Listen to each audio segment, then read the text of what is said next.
నమస్కారం Andhra times news కి స్వాగతం. హెడ్లైన్ చూద్దాం. తీవ్ర ఎండలతో ఏపీటీఎస్ లో పలు జిల్లాలకు red alert. Telangana Congress manifesto విడుదల. నేడు 3 పార్లమెంట్ నియోజకవర్గాల్లో జగన్ ప్రచారం.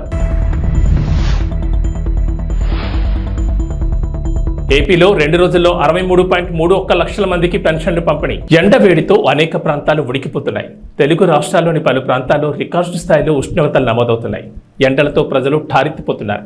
ఈ సమయంలో వాతావరణ శాఖ తాజా హెచ్చరికలు జారీ చేసింది. మరో 5 రోజుల పాటు భారీ స్థాయిలో ఉష్ణోగ్రతలు నమోదవుతాయని హెచ్చరించింది. 45 డిగ్రీలు దాటి నమోదయ్యే అవకాశం ఉందని అప్రమత్తం చేసింది. దీంతో జాగ్రత్తగా ఉండాలని నిపుణులు సూచిస్తున్నారు. రాష్ట్ర వ్యాప్తంగా ఎండలు మండిపోతున్నాయి. అలాగే 41 మండలాల్లో తీవ్రంగా, 116 మండలాల్లో మోస్తరు వడగాల్పులు వీచాయి. రాష్ట్ర వ్యాప్తంగా 183 మండలాల్లో మోస్తరు వడగాల్పులు వీస్తాయని విపత్తుల నిర్వహణ సంస్థ హెచ్చరించింది. లోక్సభ ఎన్నికల నేపథ్యంలో తెలంగాణకు కాంగ్రెస్ పార్టీ ప్రత్యేక మేనిఫెస్టోను కాంగ్రెస్ పార్టీ విడుదల చేయనుంది. ముఖ్యమంత్రి రేవంత్ రెడ్డి ఈ మేనిఫెస్టోను ఆవిష్కరించనున్నారు. కేంద్రంలో కాంగ్రెస్ పార్టీ అధికారంలోకి వస్తే తెలంగాణకు ఏమేం చేస్తామనేవి ఈ మేనిఫెస్టోలో వెల్లడిస్తారు. రాష్ట్ర విభజన హామీల అమలు, ప్రత్యేక కారిడార్లు, ఇంటర్నేషనల్ స్కూల్స్ తదితర అంశాలకు ఇందులో చోటు దక్కనుందని తెలుస్తోంది. జాతీయ కాంగ్రెస్ ఇప్పటికే న్యాయపత్ర పేరుతో మేనిఫెస్టోను విడుదల చేసింది. అయితే రేపు తెలంగాణ కాంగ్రెస్ రాష్ట్రానికి ఏం చేస్తామనే వివరాలతో మేనిఫెస్టోను విడుదల చేయనుంది. ఆంధ్రప్రదేశ్లో ముఖ్యమంత్రి వైఎస్ఆర్ కాంగ్రెస్ పార్టీ అధినేత వైఎస్ జగన్మోహన్ రెడ్డి సార్వత్రిక ఎన్నికలకు సమయం దగ్గర పడుతుండటంతో ప్రచారంలో మరింత స్పీడ్ పెంచుతున్నారు. ఈ రోజు మరో 3 నియోజకవర్గాల్లో ఆయన పర్యటించనున్నారు. 3 నియోజకవర్గాల్లో ఎన్నికల ప్రచారం నిర్వహించనున్నారు. ఇక 3 సభల్లో పాల్గొనేందుకు ఉదయమే తాడేపల్లిలోని తన నివాసం నుంచి బయలుదేరనున్నారు సీఎం జగన్. ఉదయం 10 గంటలకు నరసాపురం లోక్సభ స్థానం పరిధిలోని నరసాపురంలో ఉన్న స్టీమర్ సెంటర్లో జరిగే ప్రచార సభలో పాల్గొని ప్రసంగిస్తారు. ఆ తర్వాత మధ్యాహ్నం 12:30 నరసరావుపేట లోక్సభ స్థానం పరిధిలోని పెదకూరపాడు నియోజకవర్గంలోని క్రోసూరు సెంటర్లో జరిగే సభలో పాల్గొంటారు ముఖ్యమంత్రి వైఎస్ జగన్.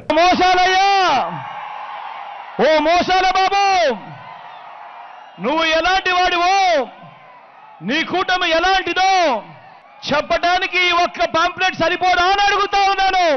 ఇది గుర్తుందా మీ అందరికీ?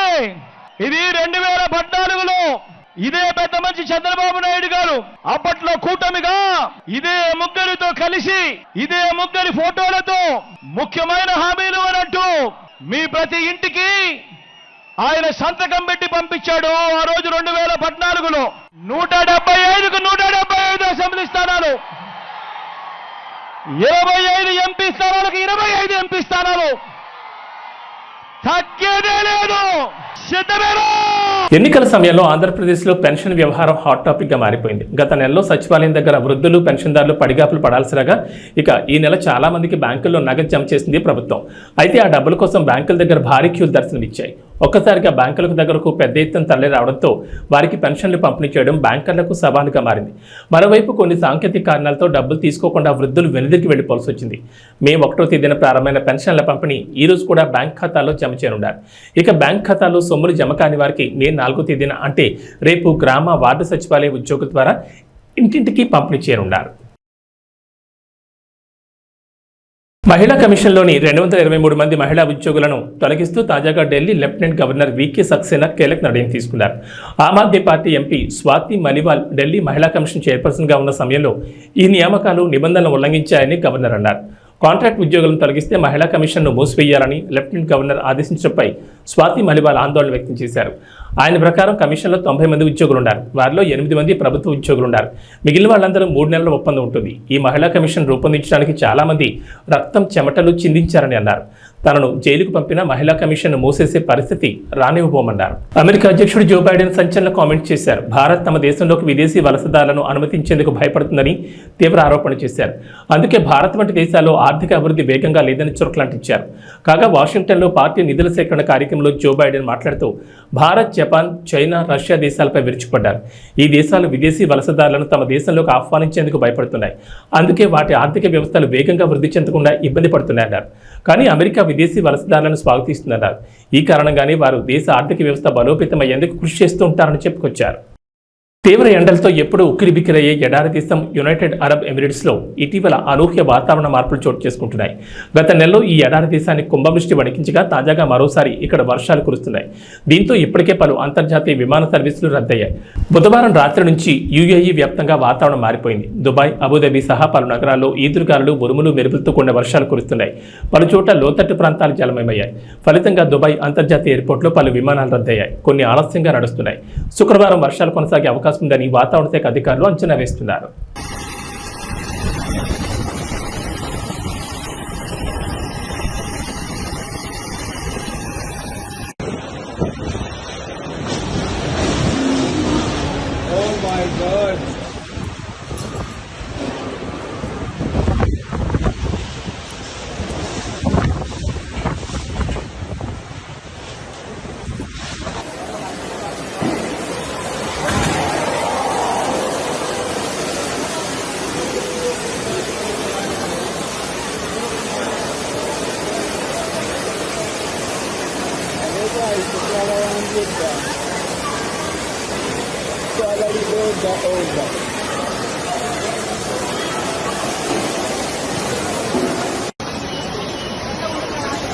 IPL 2024 సీజన్ అద్భుతంగా కొనసాగుతోంది. దాదాపు సగానికి పైగా మ్యాచ్లు అయిపోయాయి. ఇప్పుడు ప్లే ఆఫ్స్ ఆసక్తికరంగా మారుతున్నాయి. దీంతో మొదటి 4 స్థానాల్లో ఉండాలని ఆయా టీంలు తహతహలాడుతున్నాయి.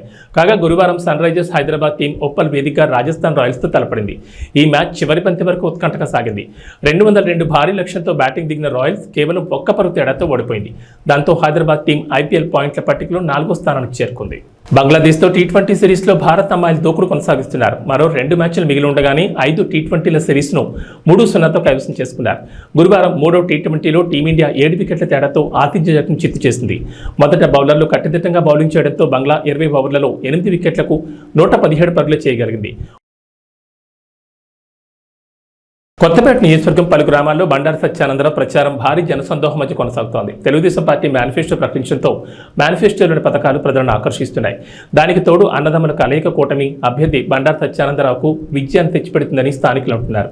నియోజకవర్గంలో 4 మండలాల్లో జనసేన, తెలుగుదేశం, భారతీయ జనతా పార్టీ కార్యకర్తలు ఉత్సాహంతో స్వచ్ఛందంగా బండారు గెలుపు కృషి చేస్తున్నారు. కులమతాలకు అతీతంగా అందరినీ కలుపుకుని పనిచేసే వ్యక్తి, సౌమ్యుడిగా పేరొందిన వ్యక్తి బండారు సత్యానందరావు అని ప్రజల్లో నమ్మకం కలిగిందంటున్నారు. గతంలో బండారు సత్యానందరావు 2 సార్లు నియోజకవర్గంలో ఎమ్మెల్యేగా పనిచేసి పలు అభివృద్ధి కార్యక్రమాలకు శ్రీకారం చుట్టారు.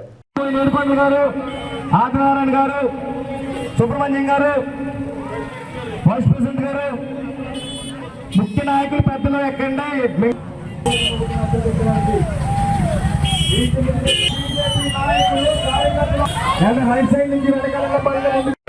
రోడ్లు కానీ, ఇళ్ల స్థలాలు కానీ, ఇల్లు కానీ, ట్రైన్లు కానీ, ఇటువంటి అన్ని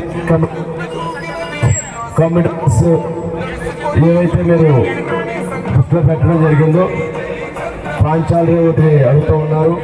ఇవన్నీ తప్పనిసరిగా పూర్తి చేద్దామని మీకు తెలియజేసుకుంటూ, ఇదే విధమైన అభిమానంతో రేపు మే 13 జరిగే ఎన్నికలు నాకు ఒక ఓటు, బాలయ్య గారి అబ్బాయి హరీష్ మాధురి గారు ఎంపీ అభ్యర్థి వారికి ఒక ఓటు, 2 ఓట్లు కూడా సైకిల్ ఓటేసి గెలిపించాలని కోరుకుంటూ అందరికీ మరొకసారి నా కృతజ్ఞతలు తెలియజేసుకుంటాం.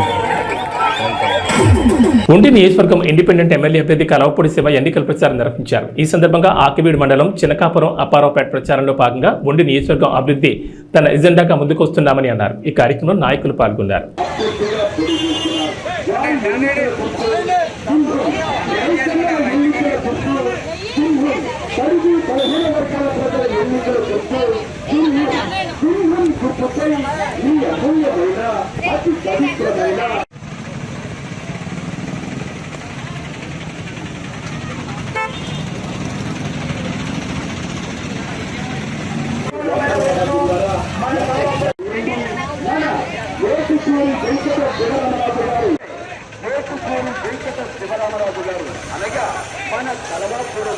ముద్రగడ పద్మనాభం వ్యవహార శైలిని కూతురు క్రాంతి వ్యతిరేకించారు. కేవలం పవన్ కళ్యాణ్ తిట్టడానికే ముద్రగడని జగన్ వాడుతున్నారని ఆవేదన వ్యక్తం చేశారు.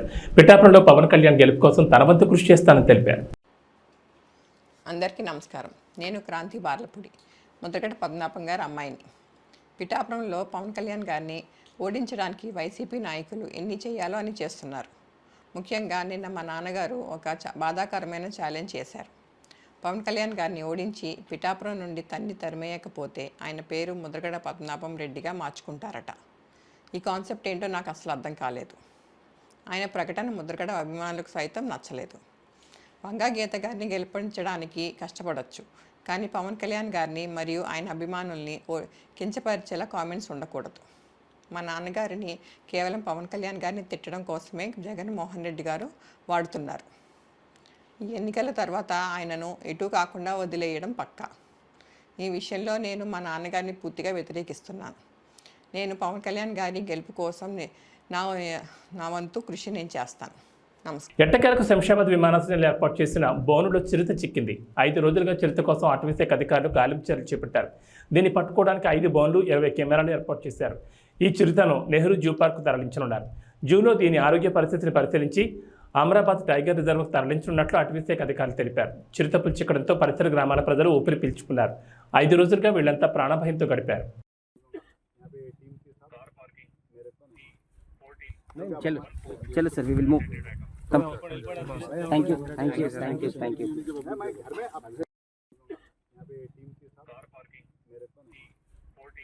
चलो चलो sir we will move come thank you thank you thank you thank you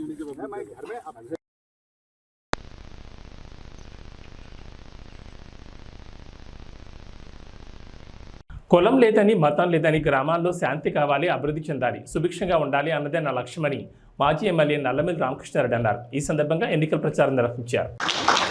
అదేవిధంగా పెదపూడి మండలం నుంచి రామశేఖర్ గారు కూడా కొన్ని విషయాలు చెప్పారు. ముఖ్యంగా వాళ్ళ గ్రామంలో జరిగిన దాడుల గురించి చెప్పారు. వాళ్ళ గ్రామం ఎంత అరాచకమైన గ్రామం ఆయనకి తెలుసు, అందరికీ తెలుసు. నేను శాసనసభ్యుడిగా ఎన్నికైన తర్వాత ఆ దాడుల్ని ఎంత సమర్థవంతంగా అణిచివేశానో కూడా వారికి తెలుసు. ఇక్కడ కులం లేదు, మతం లేదు. గ్రామంలో శాంతి కావాలి, గ్రామం అభివృద్ధి చెందాలి, గ్రామం సుభిక్షంగా ఉండాలి. అదే నా ఏకైక లక్ష్యం అని కూడా ఈ సందర్భంగా మీ అందరికీ తెలియజేస్తా ఉన్నాను. అదేవిధంగా తప్పుడు అభిప్రాయాలు వస్త్రా ఉన్నాయి అనేది వారు చెప్పారు. అది ఖచ్చితంగా 100% జరుగుతూ ఉన్న వ్యవహారం. అదే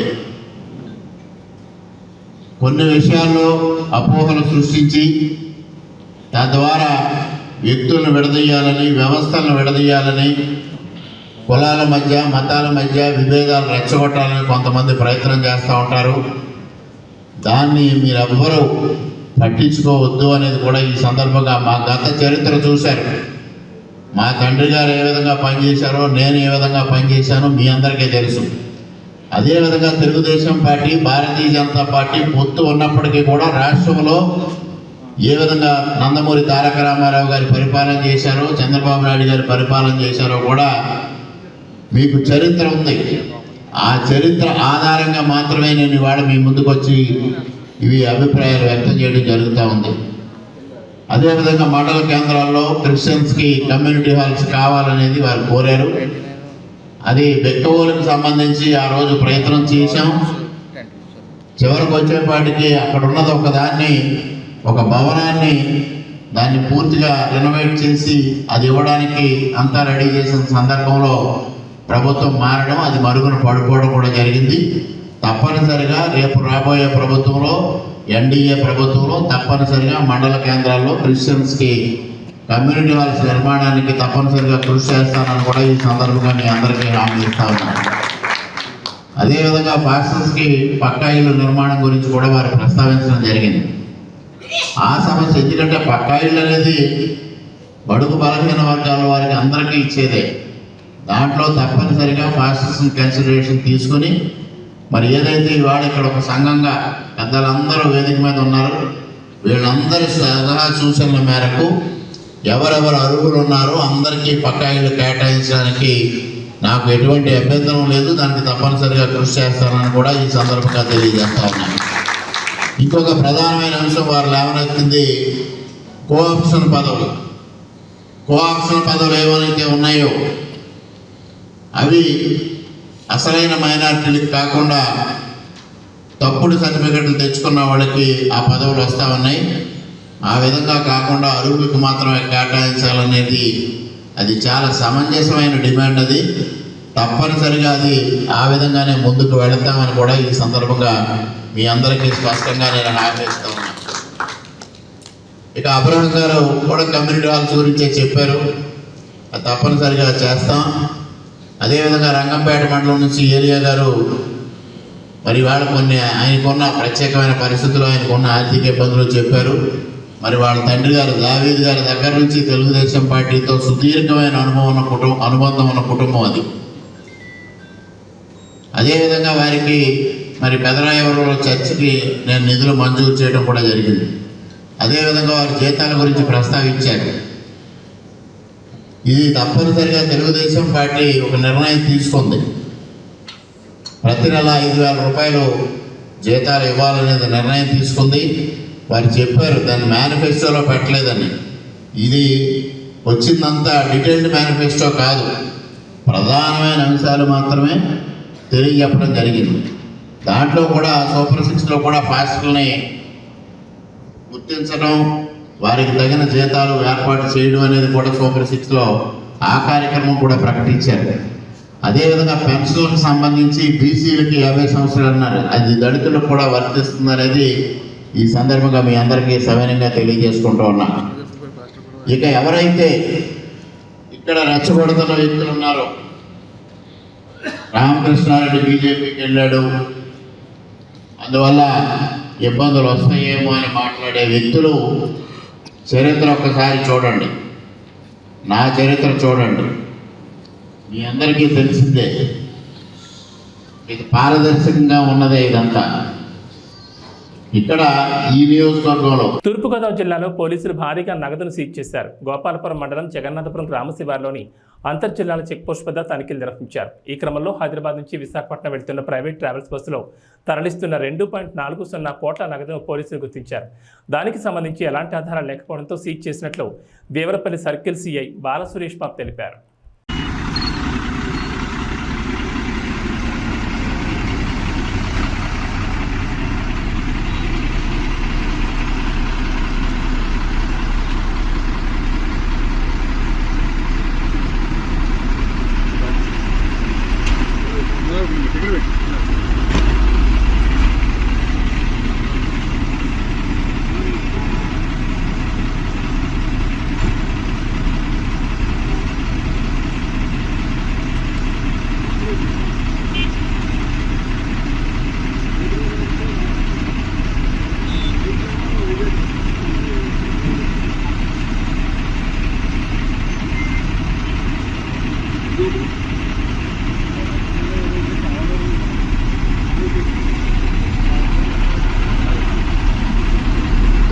అనపర్తి మండలం పేరా రామచంద్రపురం గ్రామంలో అనపర్తి శాసనసభ్యులు డాక్టర్ సత్తి సూర్యనారాయణ రెడ్డి కుమారుడు ప్రముఖ యూరాలజిస్ట్ డాక్టర్ సత్తి గౌతమ్ రెడ్డి ఎన్నికల ప్రచారం నిర్వహిస్తున్నారు. ఈ సందర్భంగా గడప గడపకు వెళ్లి ముఖ్యమంత్రి వైఎస్ జగన్మోహన్ రెడ్డి ఆధ్వర్యంలో సత్తి సూర్యనారాయణ రెడ్డి చేసిన అభివృద్ధి సంక్షేమ కార్యక్రమాలను వివరించారు.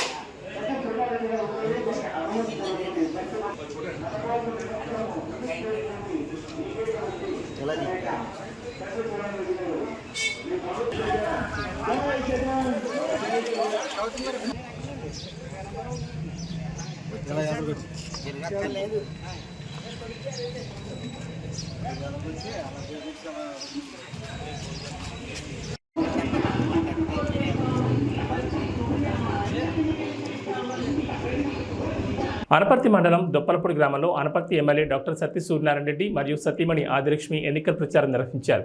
ఈ సందర్భంగా గడప గడపకు వెళ్లి ముఖ్యమంత్రి వైఎస్ జగన్మోహన్ రెడ్డి చేసిన అభివృద్ధి సంక్షేమ కార్యక్రమాలను వివరించారు. చేయడానికి మీరు కృప చూపించారు. మీరు స్తోత్రాలు. మరలా ఇప్పుడు నేను ఎలక్షన్ కొరకు నీ బిడ్డలు నిలబడి ఉంటుండగా దేవా నీ బిడ్డల పక్షంగా మీరు ఉండండి. చక్కని నైనా నా తండ్రి పరిపాలన మీరు నాయన జరగడానికి సహాయం చేస్తారు. అలాగే ప్రభు ఈ సంవత్సరం కూడా నాయన బిడ్డలు నా తండ్రి అత్యధికమైనటువంటి మెజారిటీతో నాయన నీ బిడ్డలు గెలవడానికి మీరు సహాయం దయచేయండి. దానికి ప్రజలందరూ కూడా ప్రోత్సాహకరంగా ఉండడానికి సహాయం దయచేయండి. నీ స్తోత్రాలు. ఒక మంచి నాయకుల్ని మేము ఎన్నుకోవడానికి ప్రభువా నైనా ప్రతి ఒక్కరికి నీ జ్ఞానమును ఆలోచన మీరు దయచేయవలసిందిగా నేను అడుగుచున్నాం.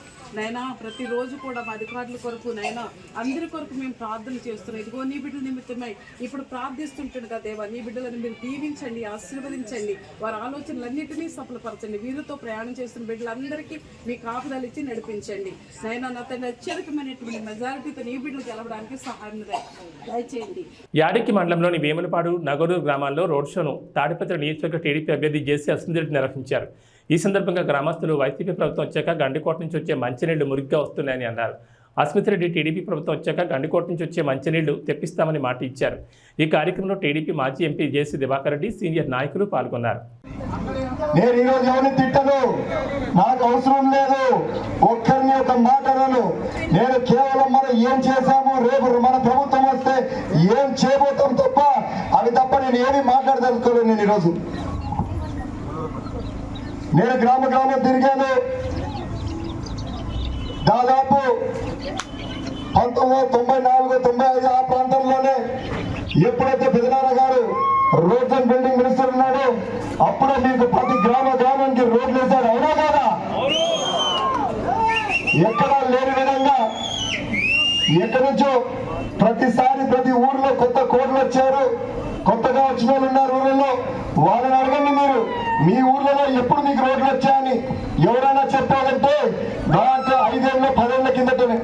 కానీ దాదాపు మనం 30 ఏళ్ల కిందటే తార్ రోడ్లు అయితేనేమి, సిమెంట్ రోడ్లు అయితేనేమి ప్రతి గ్రామానికి కనెక్టివిటీ చేసాం. అవునా కాదా చెప్పండి మీరు అందరితో. అదేవిధంగా నేను ఊర్లు తిరుగుతానప్పుడు, ఇంటింటి వద్ద పోయినప్పుడు ఖచ్చితంగా అందరినీ అడిగా, ఏందమ్మా మీ ఊర్లో పెద్ద సమస్య అనేది. ఎస్పెషల్లీ ఆడవారు ఏమన్నారంటే, అన్నా మాకు తాగునీరు సమస్య చాలా ఉందని చెప్పారు. నేను అప్పుడు వాళ్ళకి ఒకటే అడిగా, ఎందుకమ్మా మీకు సమస్య? మీకు గండికోట నీళ్ళున్నాయి, అదేవిధంగా అంతకుముందు చాగళ్ళు నీళ్ళున్నాయని చెప్పి అడిగాను. వాళ్ళు ఒకటే అడిగారు నాతో, అన్నా మాకు గండికోట నీళ్ళున్నాయి కానీ గండికోట నీళ్ళలో చాలా మురికి వస్తుందని చెప్పారు. అన్నా నేను అడుగుతాం మీ అందరినీ, 5 ఏళ్ల కిందట ఎప్పుడైతే మేము ప్రాజెక్ట్ చేపట్టామో అప్పుడు కూడా మీకు మురికి నీళ్ళు వచ్చాయా? నాకు తెలిసి మీకు రాలేనప్పుడు మురికి నీళ్ళు. కేవలం మీకు ఒకటే చెప్తా, దానికి కారణం ఏంటంటే ఈ 5 ఏళ్ల సంవత్సరాల్లో ఎప్పుడైతే ఏదైతే వైకాపా ప్రభుత్వం ఉందో వారి నిర్లక్ష్యం వల్ల మెయింటెనెన్స్ లేక ఖచ్చితంగా ప్రతి దగ్గర ప్రాబ్లం వచ్చి మీకు మురికి నీళ్ళు వస్తున్నాయి. నేను ఈ సభాముఖంగా మీ అందరికీ ఏం తెలియజేస్తానంటే, రాబోయే కాలంలో ఎప్పుడైతే మీరు తెలుగుదేశం ప్రభుత్వం ఎన్నుకుంటారో ఆ రోజు నుంచి మీకు మంచి నీళ్ళు వచ్చేటట్టుగా చేస్తాను. ఈ సభాముఖంగా మీ అందరికీ తెలియజేస్తున్నాను.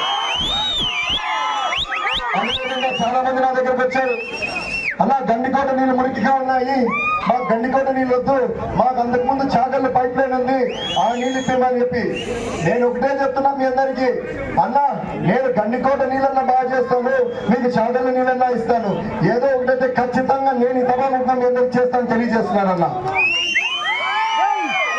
అదేవిధంగా ముఖ్యంగా నాకు ఏం చెప్పారంటే, ఎస్సీ కాలనీలో ఒక రోడ్డు సమస్య ఉంది, కట్టది ఎప్పటి నుంచో. అన్నా ఈ రోడ్డు సమస్య ఏదో కొత్తగా కాదు, 2018, 19 ప్రాంతాల్లో ఎప్పుడైతే మన ప్రభుత్వం ఉండదో అప్పుడే నా దృష్టికి తీసుకొచ్చారు. కానీ ఒక చిన్న సమస్య వల్ల ఆ రోడ్డు చేపట్టలేకపోయినాం. కానీ ప్రస్తుతం నమస్కారం.